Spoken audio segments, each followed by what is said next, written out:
The science of Kriya Yoga. The science of Kriya Yoga, which is often mentioned in these pages, spread in modern India thanks to Lahiri Mahasaya, my guru's guru. The Sanskrit root of Kriya is kri, to do, act and react. The same root is found in the word karma, the natural principle of cause and effect. Kriya Yoga is therefore union yoga with the infinite through a certain action or ritual. The yogi who faithfully follows his technique gradually frees himself from karma, or the universal chain of causality.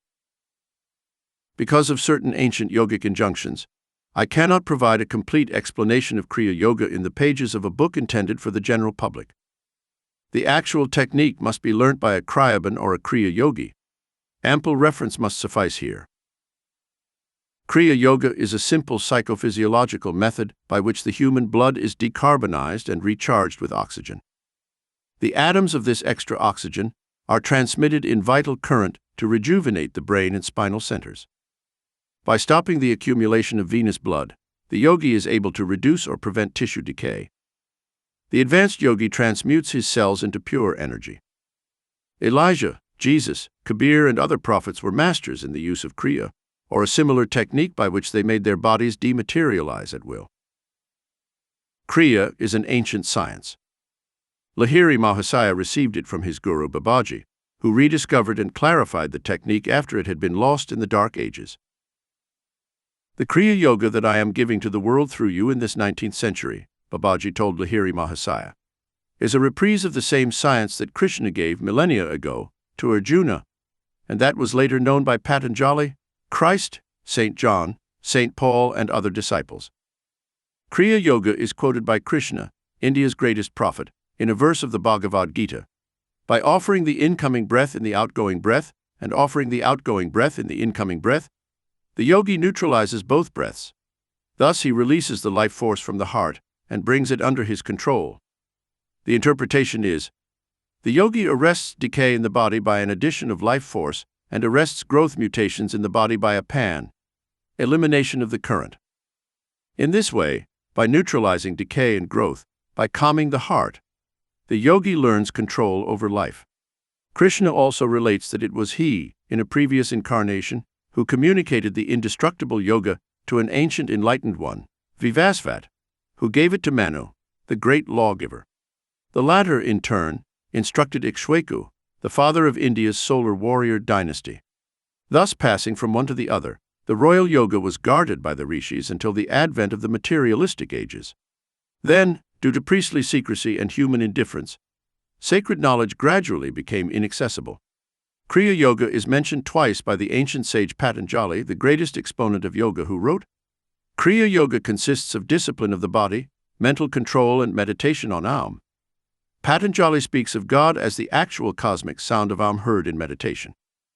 Aum is the creative word, the sound of the vibratory engine. Even the yoga beginner soon inwardly hears the wonderful sound of Aum. Receiving this blissful spiritual encouragement, the devotee is assured of being in touch with the divine realms. Patanjali refers a second time to the technique of controlling life or Kriya. Liberation can be achieved by that pranayama which is obtained by disjoining the course of inspiration and exhalation. St. Paul knew Kriya Yoga, or a technique very similar to it, by which he could switch the life currents to and from the senses. He was thus able to say, Verily, I protest for our jubilation that I have in Christ, I die daily. By withdrawing his bodily life force every day, he united it with the yogic union to the jubilation, eternal bliss, of Christ consciousness.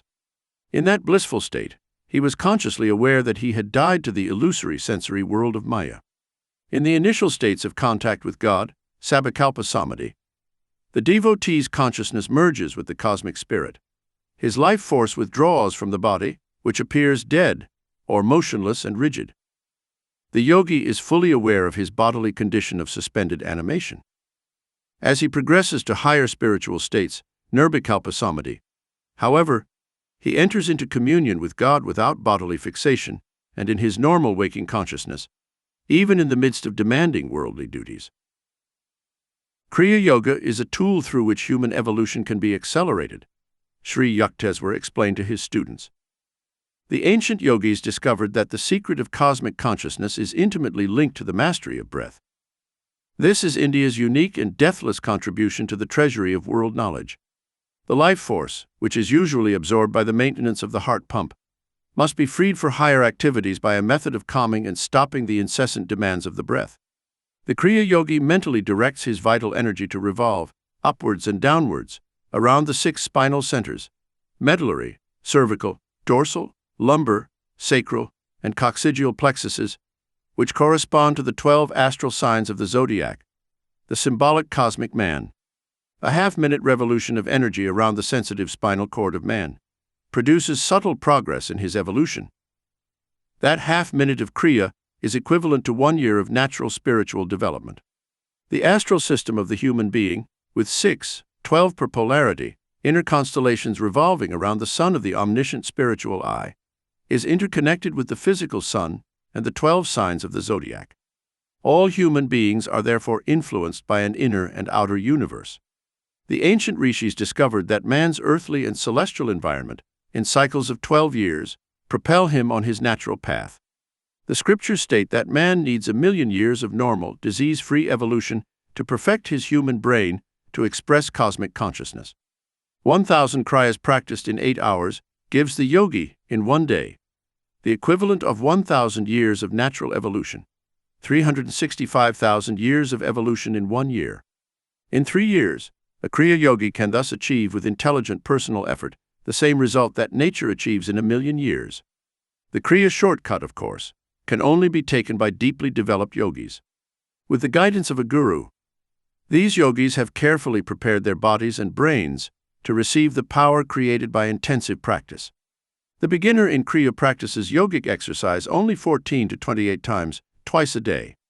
Some yogis attain emancipation in 6, 12, 24, or 48 years. A yogi who dies before attaining full realization carries with him the good karma of his past Kriya efforts. In his new life he is harmoniously propelled towards his infinite goal. The body of the average man is like a 50-watt lamp, which cannot accommodate the billions of watts of power elicited by excessive Kriya practice. Through the gradual and regular increase in the simple and infallible methods of Kriya, man's body is transformed astrally day by day and is finally able to express the infinite potential of cosmic energy, the first materially active expression of spirit. Kriya Yoga has nothing in common with the unscientific breathing exercises taught by some misguided fanatics. Their attempts to forcibly hold the breath in the lungs are not only unnatural, but also downright unpleasant. Kriya, on the other hand, is accompanied from the very beginning by an adhesion of peace and relaxing sensations with a regenerating effect on the spinal column. The ancient yogic technique converts breath into mind. With spiritual advancement, one is able to recognize the breath as an act of the mind, a dream breath. Many illustrations could be given of the mathematical relationship between man's breathing rate and variations in his states of consciousness. A person whose attention is completely absorbed, as in following a closely related intellectual subject, or in attempting a delicate or difficult physical task, automatically breathes very slowly. Fixity of attention depends on slow breathing. Rapid or irregular breathing is an inevitable accompaniment of harmful emotional states: fear, lust, anger. The restless monkey breathes at a rate of 32 times per minute, while man breathes an average of 18 times. The elephant, tortoise, snake, and other animals, known for their longevity, have a lower respiratory rate than humans. The tortoise, for example, which can reach 300 years of age, breathes only 4 times a minute. The rejuvenating effects of sleep are due to man's temporary unawareness of his body and breath. The sleeping man becomes a yogi. Every night he unconsciously performs the yogic rite of freeing himself from bodily identification and merging the life force with the healing currents in the main cerebral region and the 6 subdynamis of the spinal centers. In this way, the sleeper unconsciously immerses himself in the reservoir of cosmic energy that sustains all life. The voluntary yogi performs a simple and natural process consciously, not unconsciously like the slow sleeper. The Kriya Yogi uses his technique to saturate and nourish all his physical cells with non-decaying light and keep them in a magnetized state. He scientifically makes the breath unnecessary, without producing the states of subconscious sleep or unconsciousness. With Kriya, the outgoing life force is not wasted and abused in the senses, but forced to reunite with the subtler spinal energies. Through this strengthening of life, the cells of the yogi's body and brain are electrified with the spiritual elixir. In this way, he eschews the studied observance of natural laws, which can only lead him, by the roundabout means, such as those provided by adequate food, sunlight, and harmonious thoughts, to a millionfold goal. 12 years of a normal, healthy life are needed to bring about even a slight perceptible change in the brain structure, and 1,000,000 solar returns are needed to sufficiently refine the brain building for the manifestation of cosmic consciousness. By untying the cord of breath that binds the soul to the body, Kriya serves to prolong life and expand consciousness infinitely. The method of yoga overcomes the tug-of-war between the mind and the matter-bound senses and frees the devotee to re-enter his eternal realm.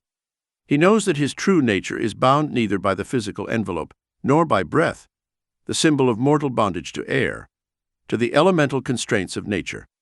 Introspection, or sitting in silence, is an unscientific way of trying to separate the mind from the senses, bound together by the life force.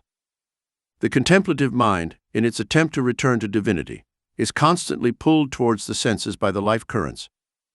Kriya, the control of the mind directly through the life force, is the simplest, most effective and scientific way to approach the infinite. In contrast to the slow and uncertain theological path of the ox cart to God, Kriya can rightly be called the aerial path. Yogic science is based on an empirical consideration of all forms of concentration and meditation exercises.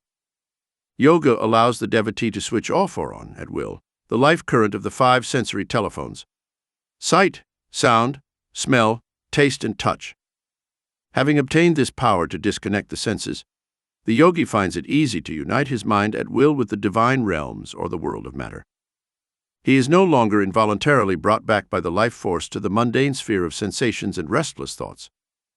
Master of his body and mind, the Kriya Yogi finally achieves victory over the last enemy, death. Thus you will feed on death, who feeds on men, and death, once dead, can die no more. The life of an advanced Kriya Yogi is influenced not by the effects of past actions, but solely by the indications of the soul. The devotee thus avoids the slow evolutionary monitoring of the selfish actions, good and bad, of ordinary life, which are tiring and sluggish for eagle hearts. The higher method of soul life liberates the yogi who, stripped of his ego prison, savors the deep air of omnipresence.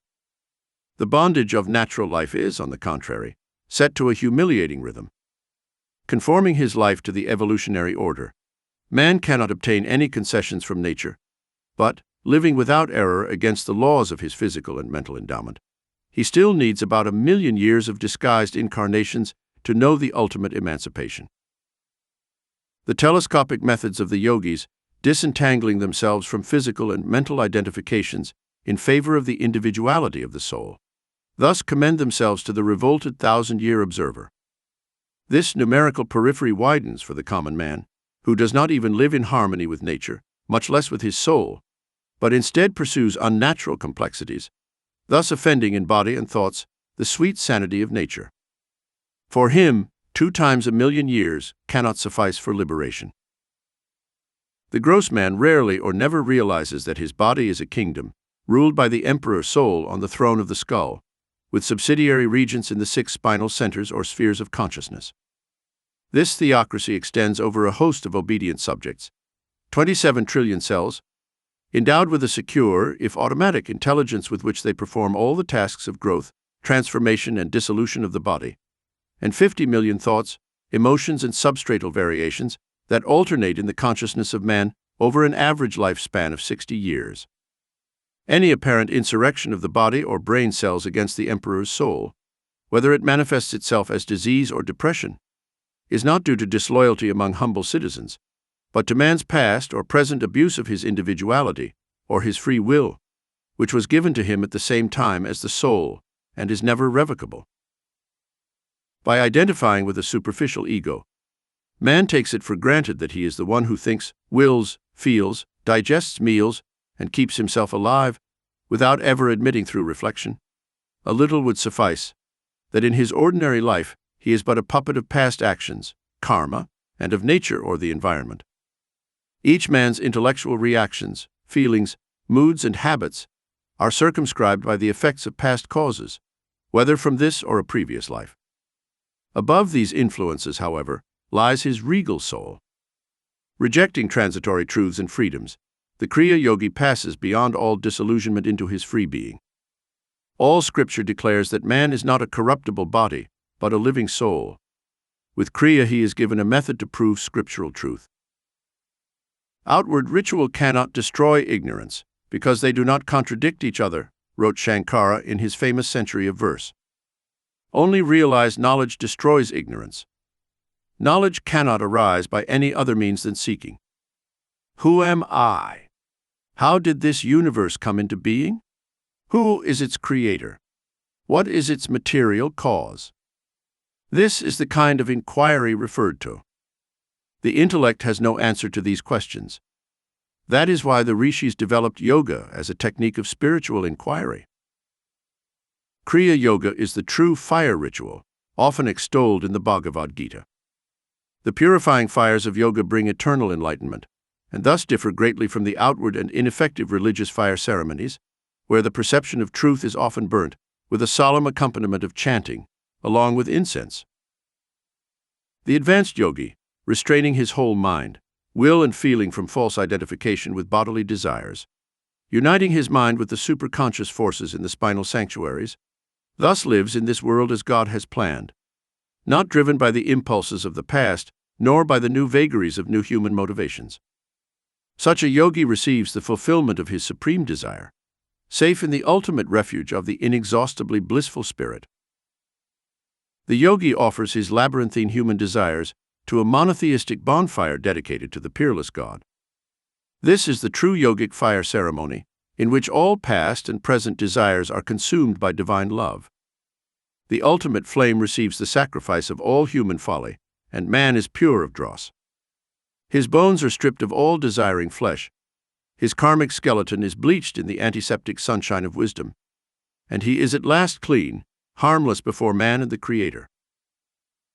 Referring to the sure and methodical efficacy of yoga, Lord Krishna praises the technological yogi with the following words: "The yogi is greater than the ascetics who discipline the body, greater even than the followers of the path of wisdom, jnana yoga, or the path of action, karma yoga.